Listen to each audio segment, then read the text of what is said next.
కొందరు వేళ్లతో మట్టిపై పిచ్చి గీతలను గీసెదరు. ఆకాశంలో దృక్కులు ఆంచి పిచ్చి నవ్వులు నవ్వెదరు.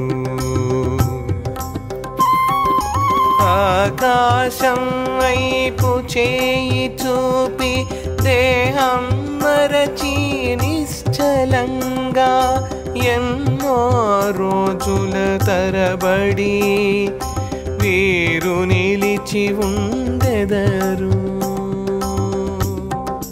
యోగ మార్గానుసారులే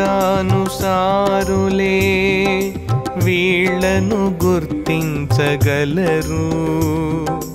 కనుకనే వీరి సేవనం తమ భాగ్యంగా తలచెదరు.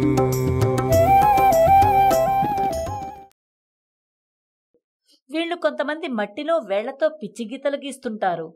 ఆకాశం వైపు చూస్తూ పిచ్చిగా నవ్వుతుంటారు.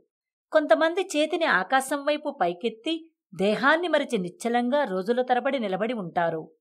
యోగ మార్గాన్ని అనుసరిస్తున్న వాళ్ళు మాత్రం వీళ్లను గుర్తించలేరు. అందువల్ల వారిని సేవించటం తమ భాగ్యంగా భావిస్తారు.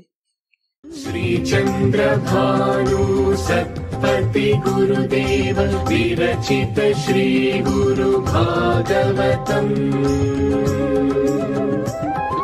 స్వరలయ వికసిత సుమదన శోభిత శ్రీ గురు చరణ